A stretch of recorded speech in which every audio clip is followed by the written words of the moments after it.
Distribuição populacional. A distribuição populacional no Brasil é bastante desigual. A maioria dos habitantes concentra-se nas áreas próximas da faixa litorânea e na maior parte das regiões Nordeste, Sudeste e Sul do país.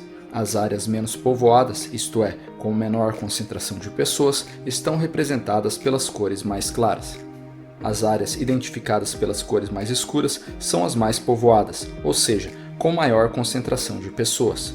Portanto, examinando o mapa, podemos afirmar que há mais pessoas morando em algumas áreas do país do que em outras. Estrutura da população brasileira. Uma das formas utilizadas para analisar a estrutura da população brasileira são os gráficos chamados de pirâmides etárias, que nos fornecem dados importantes em relação à estrutura de uma população. Eles são organizados por sexo e idade em determinado período.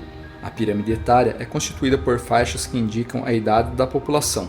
Na base ficam os mais jovens, na parte central, chamada de corpo da pirâmide, os adultos, e no ápice, ou seja, no ponto mais alto do gráfico, fica a população idosa.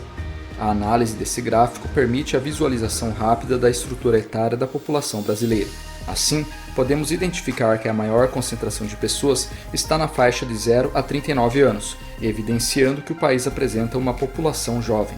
Antigamente era comum mulheres terem muitos filhos, porém, ao longo do tempo, a faixa de fecundidade da mulher brasileira vem diminuindo em função de vários fatores, como o aumento da escolaridade, planejamento familiar, maior participação da mulher no mercado de trabalho, expansão da urbanização, entre outros. Atualmente, essa taxa é de 1,9 por mulher.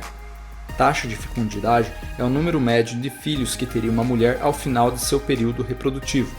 Segundo os resultados da amostra do Censo Demográfico 2010, o número médio de filhos nascidos vivos por mulher concebidos ao final de seu período fértil foi de 1,9, uma queda de 69,2% em relação a 1940. Em consequência dessa queda, teremos uma mudança na estrutura da população brasileira, pois no decorrer do tempo haverá uma redução da base da pirâmide etária e o alargamento do seu topo, ou seja, no futuro teremos mais idosos do que jovens no país. Portanto, por meio das pirâmides etárias, podemos analisar as mudanças que ocorrem na estrutura da população brasileira com o passar do tempo.